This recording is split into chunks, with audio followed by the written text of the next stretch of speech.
¿Y si te dijera que en México todavía existen lugares donde la gente no habla español como primera lengua, donde las leyes las pone la comunidad y no el gobierno, y donde los rituales que se hacen hoy son los mismos que se hacían hace 1000 años? Sí, ya sé. Suena a documental de la SEP que te ponían en la primaria, con música de flauta y narrador solemne hablando de nuestras raíces prehispánicas. Eso que veías 10 minutos y luego te dormías. Pues no. Resulta que en México hay 10 lugares donde la cultura indígena no es pasado ni museo ni postal para turistas. Es presente. Es mercado de lunes, es medicina que funciona, es gobierno que resuelve, es lengua que vive. Y no estoy hablando de Chichén Itzá llena de gringos con sombrero de paja comprando imitaciones de obsidiana. Soy el abuelo mexicano, y hoy te voy a mostrar los 10 lugares de México donde más indígenas existen, con la verdad completa. La cultura que sobrevivió 500 años de intentos por borrarla, pero también la marginación, el abandono y la deuda que este país lleva 2 siglos sin pagar. Porque esto no es para el que quiere ir de vacaciones a tomarse la foto en las ruinas. Esto es para el mexicano que ya tiene 50 años o más, que vivió toda su vida creyendo que lo indígena era cosa del pasado, y que de repente se pregunta, ¿qué diablos quedó de todo eso? Bastante más de lo que te contaron. Quédate hasta el final, porque el lugar número 7 te va a sorprender de verdad. Dale like, suscríbete aunque sea de huevos, y vámonos. Vamos con el primero, y con este no hay sorpresa, pero hay que explicarlo bien porque la mayoría lo conoce de nombre y no de fondo. 1. Oaxaca, Valles Centrales y Sierra Juárez, Oaxaca. Oaxaca es el estado con más municipios indígenas de todo México. No unos cuantos, no una región. Son 287 municipios con presencia indígena significativa, según datos del INEGI y la CONAPO. Para que te des una idea de lo que eso significa, Oaxaca tiene 570 municipios en total. O sea, más de la mitad del estado vive bajo una dinámica cultural, lingüística y en muchos casos política, que no tiene nada que ver con lo que pasa en la Ciudad de México o en Guadalajara. Acá conviven zapotecos, mixtecos, mijes, chinantecos, triquis, mazatecos, chatinos y otras 11 etnias más. Cada una con su lengua, con sus propias variantes, con sus propias tradiciones. El zapoteco del valle no es el mismo que el zapoteco de la sierra. El mixteco de la costa no es el mismo que el de la cañada. Son lenguas distintas que a veces ni entre ellas se entienden. Según la ENADIT 2023 del INEGI, el 26.3% de la población oaxaqueña habla una lengua indígena y se autorreconoce como indígena. Eso en números reales es más de 1 millón de personas. Y eso sin contar a quienes se identifican como indígenas pero ya no hablan la lengua, que son muchos más. Los valles centrales, donde está la ciudad de Oaxaca, son la puerta de entrada. Pero la Sierra Juárez, que es donde los municipios de usos y costumbres funcionan con toda su fuerza, es otro mundo. Ahí los presidentes municipales no llegan por partido político, llegan por asamblea comunitaria. La gente se reúne, debate, vota a mano alzada, y el que sale elegido tiene que servir, quiera o no. Se llama sistema de cargos, y lleva siglos funcionando sin el PRI, sin Morena, sin el IFE ni el INE. Lo que nadie te dice de Oaxaca es que debajo de la ciudad bonita con los restaurantes de mole negro y los hoteles boutique, hay una estructura social que el turismo ni ve ni entiende. Y esa estructura es la que ha mantenido viva la cultura cuando todo lo demás intentó apagarla. Vamos con el segundo, y este sí le va a pesar a más de uno. 2. Altos de Chiapas, San Cristóbal de las Casas, Chiapas. Chiapas es el estado con mayor diversidad de pueblos indígenas en México, 14 pueblos distintos según el Sistema de Información Cultural del Gobierno Federal. Tzotziles, celtales, choles, zoques, tojolabales, mames y más. Y la zona de los Altos, que es la región serrana que rodea a San Cristóbal de las Casas, tiene un índice de población indígena de 71.3% en sus municipios. 7 de cada 10 personas en esa región son indígenas. No es minoría. Es mayoría absoluta. San Cristóbal de las Casas se ha puesto de moda en los últimos años.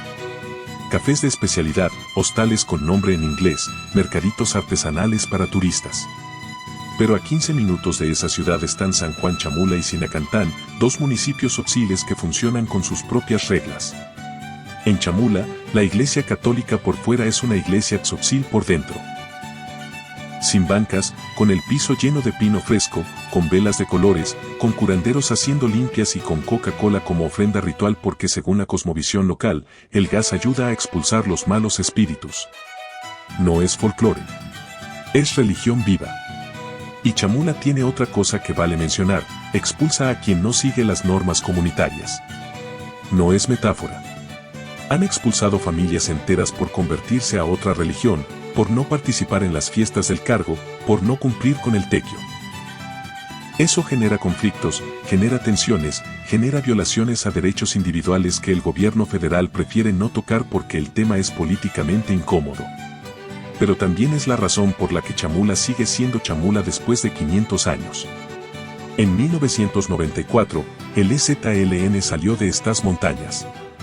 No fue casualidad.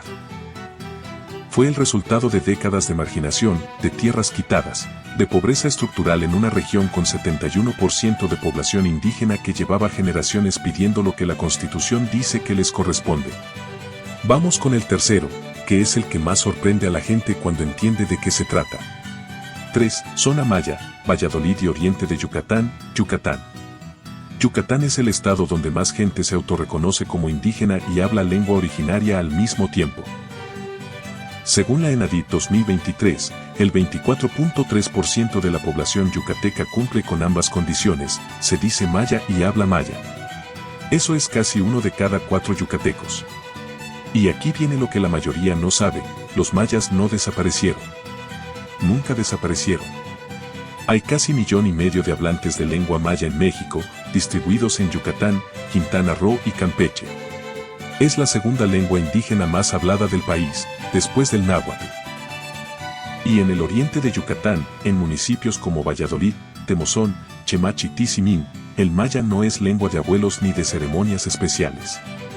Es lengua del mercado, del médico, de la milpa, de la conversación entre vecinos. Valladolid es la ciudad más importante del oriente yucateco. Tiene unos 80,000 habitantes, está a 2 horas de Mérida y a 45 minutos de Chichén Itzá. Pero Valladolid no vive del turismo de Chichén Itzá. Vive de su propia dinámica. Mercado con productos mayas, comida tradicional como el pok chuk y el papadzul, y una red de comunidades rurales alrededor donde la milpa, que es el sistema agrícola maya de maíz, frijol y calabaza, sigue siendo la base de la alimentación. Lo que se está perdiendo, y rápido, es la transmisión de la lengua a los jóvenes. El turismo del Tren Maya, que atraviesa esta región, está jalando a los jóvenes hacia empleos en hoteles y servicios, donde el español y el inglés valen más que el maya. En 20 años, si nada cambia, el maya puede pasar de lengua viva a lengua de museo. Y eso no lo va a remediar ningún cartel bilingüe en el aeropuerto de Mérida. Vamos con la cuarta, y esta es de las que la gente conoce de nombre pero no sabe realmente lo que hay adentro. 4. Cuetzalan del Progreso, Sierra Norte de Puebla, Puebla. Cuetzalan es pueblo mágico.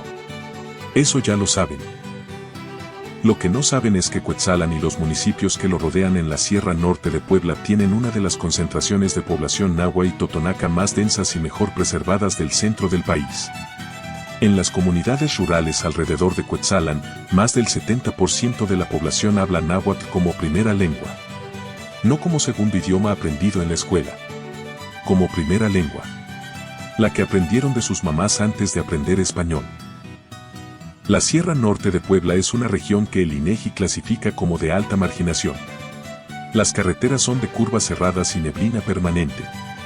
El clima es húmedo todo el año, con lluvias que pueden durar días. Las comunidades más alejadas no tienen agua potable constante ni señal de celular. Y sin embargo, ahí está una cultura viva que lleva siglos en esas montañas, que cultiva vainilla y café, que hace bordados de una complejidad que ninguna máquina ha podido replicar, y que tiene sus propias organizaciones de mujeres que manejan cooperativas de artesanía sin intermediarios. En Cuetzalan funciona desde los años 90 la Tosepan Titatanisque, una cooperativa indígena fundada por nahuas y totonacos que hoy tiene más de 35,000 socios, maneja tiendas, cajas de ahorro, hoteles ecoturísticos y procesadoras de café y miel. Sin apoyo del gobierno federal en sus inicios. Sin inversión extranjera. con organización comunitaria pura. Eso no sale en los folletos turísticos del pueblo mágico, pero es lo más impresionante que tiene Cuetzalan. La advertencia honesta es que llegar a las comunidades más remotas de esta sierra no es sencillo. Las carreteras son complicadas, el transporte público es escaso, y si vas sin conocer a alguien de la región, puedes quedarte en la superficie turística sin ver nada de lo que realmente vale la pena. Vamos con la quinta, y esta es la que más contrasta con todo lo anterior. 5. Barranca del Cobre, Creel y la Sierra Tarahumara, Chihuahua. Cambiamos completamente de geografía, de clima y de cultura. La Sierra Tarahumara en Chihuahua es el territorio de los rarámuri, que en su propia lengua significa corredores a pie, aunque ellos lo usan simplemente como sinónimo de persona, de ser humano.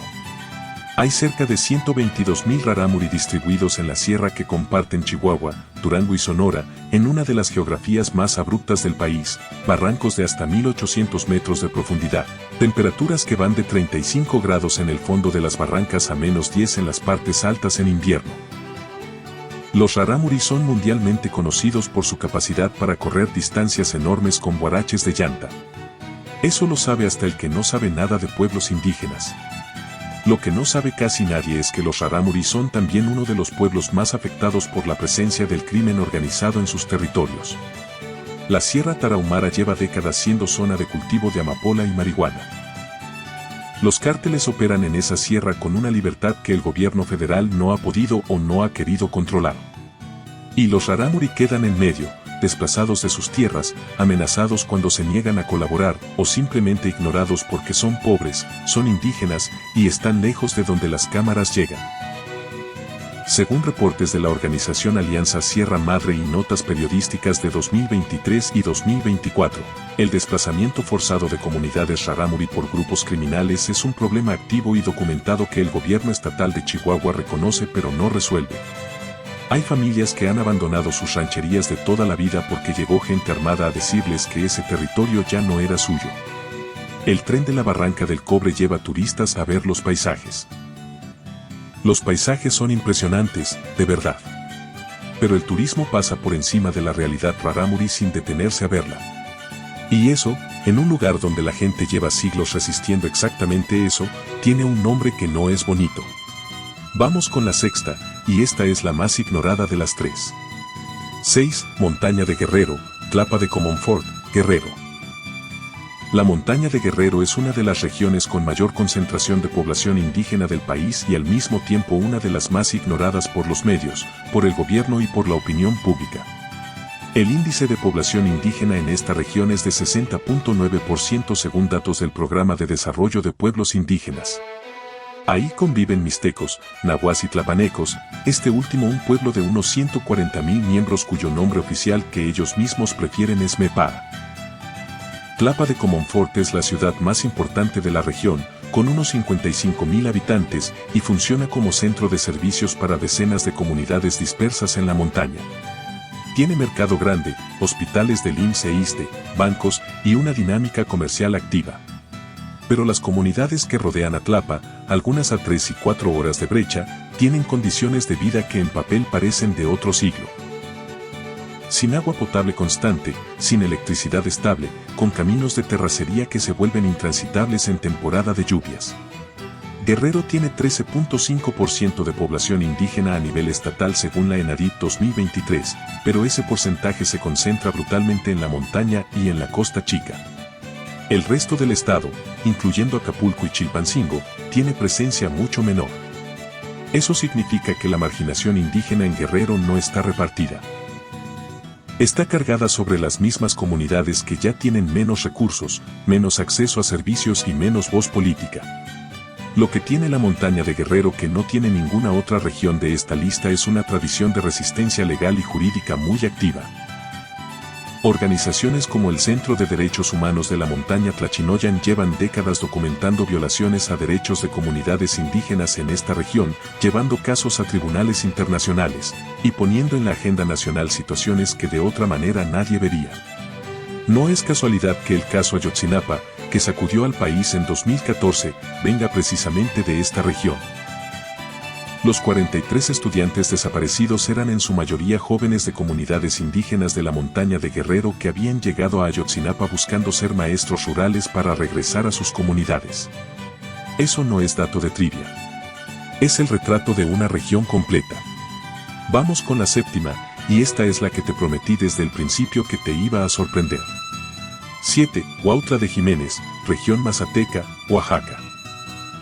Huautla de Jiménez está en la Sierra Mazateca, en el norte de Oaxaca, a unas 4 horas de la ciudad de Oaxaca por carretera de montaña.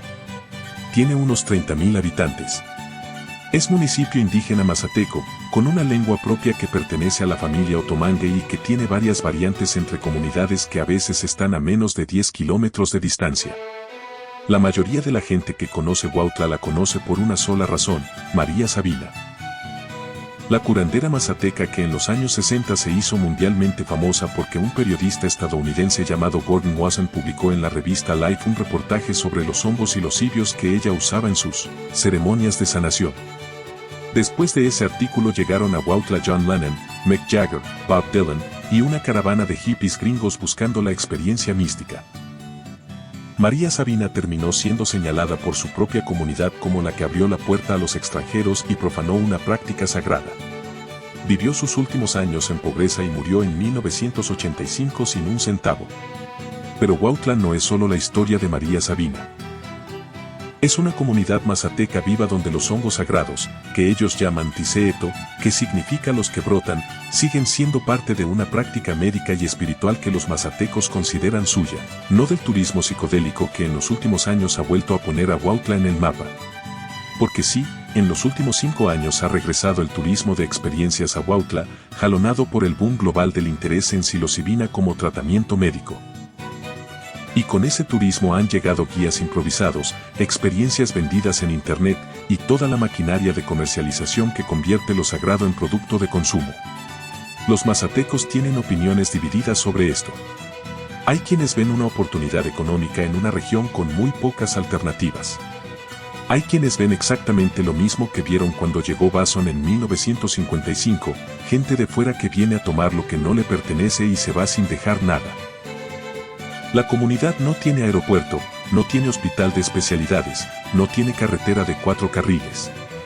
Pero tiene una práctica espiritual que el mundo entero quiere consumir. Y esa contradicción es Huautla en una sola frase. Lo que sí tiene Huautla, y esto es dato verificable, es una de las tasas de migración más altas de Oaxaca. Los jóvenes mazatecos se van a la Ciudad de México, a Veracruz, a Estados Unidos. La lengua mazateca tiene hablantes pero cada generación son menos.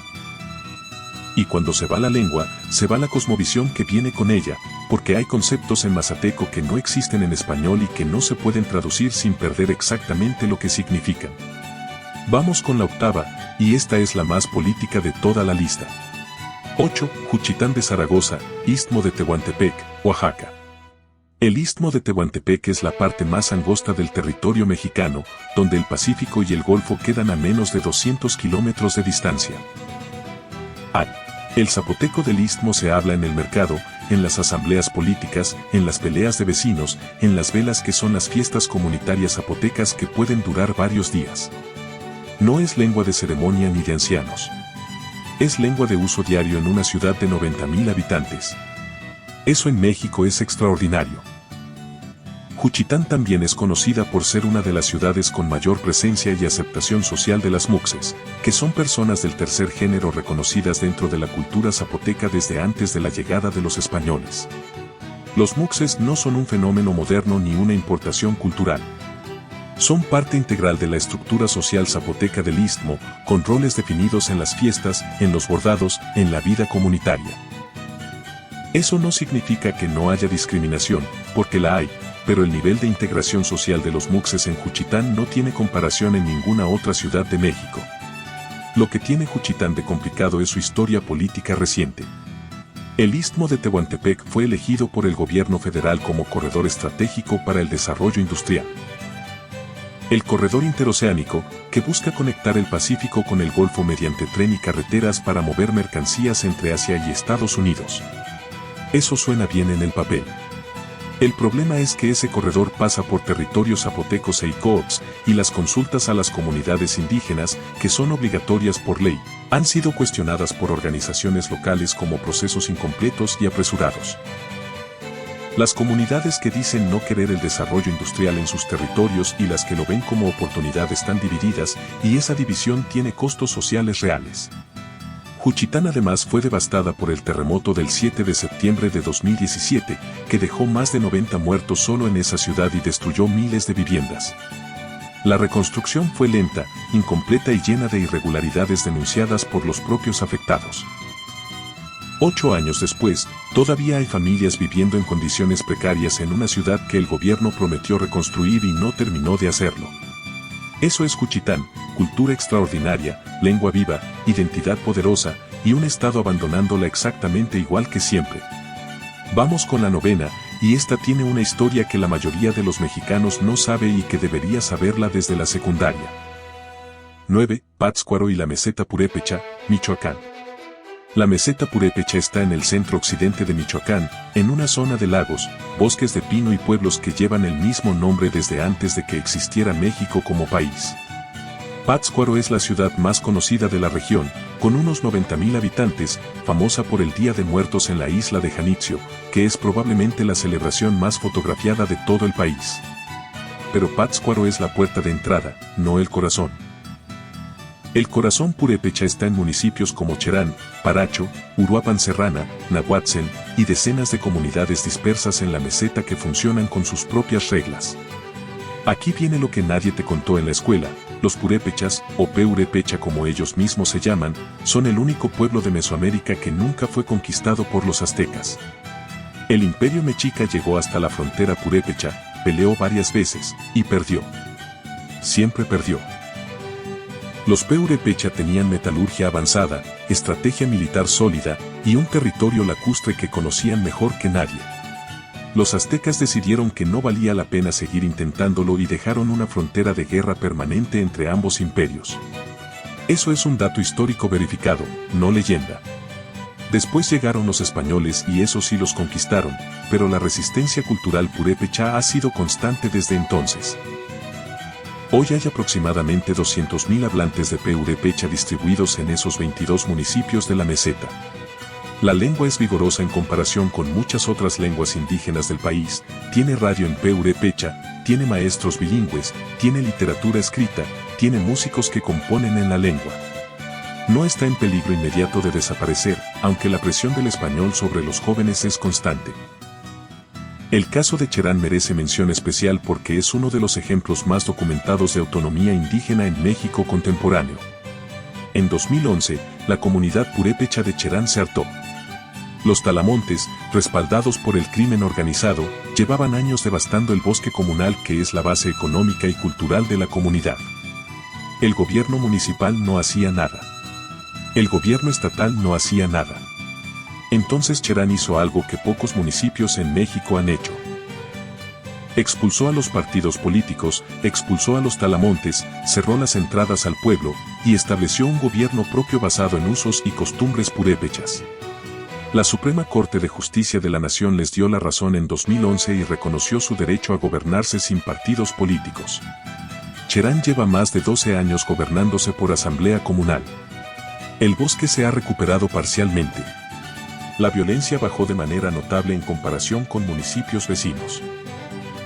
No es un experimento perfecto ni una utopía, tienen problemas como cualquier comunidad, pero es una demostración real y documentada de que los sistemas de gobierno indígena pueden funcionar en el siglo XXI. Lo que Michoacán tiene de complicado para los purépechas es lo mismo que Chihuahua tiene para los rarámuri, el crimen organizado. La meseta purépecha ha sido afectada por disputas de grupos criminales que buscan control de rutas y territorios. Algunos municipios purépechas han formado guardias comunitarias propias, igual que en Guerrero, precisamente porque el gobierno no llega o cuando llega no ayuda. Vamos con la 10ª, y esta es la más desconocida de toda la lista. 10. Tantoyuca y la Huasteca Veracruzana, Veracruz. La Huasteca Veracruzana es una de las regiones indígenas más ignoradas del mapa cultural de México y eso es una injusticia que vale la pena mencionar con todas sus letras. Veracruz tiene 45 municipios con alta presencia indígena según datos de la CONAPO, concentrados principalmente en la zona norte del estado, en lo que se conoce como la Huasteca y la Sierra de Tantoyuca. Ahí viven Tenec, que es el nombre que los huastecos se dan a sí mismos y que significa los que viven en el campo, y nahuas de la Huasteca, que son distintos culturalmente de los nahuas del centro del país aunque compartan la misma lengua base. La región tiene unos 226.000 hablantes de huasteco o Tenec distribuidos entre Veracruz, San Luis Potosí, Hidalgo y Tamaulipas. Es una lengua de la familia maya, la única rama de esa familia que no está en el sureste sino en el noreste del país, lo que dice mucho sobre los movimientos y la historia de esos pueblos hace miles de años. Tantoyuca es la ciudad más importante de esa franja veracruzana, con unos 50.000 habitantes. Tiene mercado, servicios básicos, conexión carretera con Tampico y con Poza Rica. No es ciudad aislada. Pero las comunidades Tenec y nahuas que la rodean, muchas de ellas en cañadas y lomeríos sin carretera pavimentada, sí viven con niveles de marginación altos. Falta de agua potable constante, clínicas rurales con médico que va 2 veces por semana, escuelas telesecundaria como única opción después de la primaria. Lo que tiene la Huasteca veracruzana que no tiene ninguna otra región de esta lista es la huapanguera. El huapango huasteco, con el violín, la jarana huasteca y la quinta huapanguera, es la música indígena mestiza más viva y más activa del país en términos de transmisión generacional. Los concursos de son huasteco congregan a jóvenes de toda la región que aprenden a tocar, a bailar el zapateado y a cantar en falsete, que es la técnica vocal característica del huapango. Esa música no está en peligro de desaparecer porque las familias la transmiten de padres a hijos con una naturalidad que otras tradiciones ya perdieron. Pero la lengua Tenec sí está en riesgo. Los jóvenes de la Huasteca veracruzana migran a Tampico, a la Ciudad de México, a Estados Unidos. La presión económica es brutal en una región sin industria, sin turismo significativo, sin más fuente de ingreso que la agricultura de subsistencia y las remesas que mandan los que se fueron. Y cuando los jóvenes regresan de la ciudad o del norte, regresan con el español como lengua dominante y con menos interés en mantener el Tenec que sus abuelos hablaron toda la vida.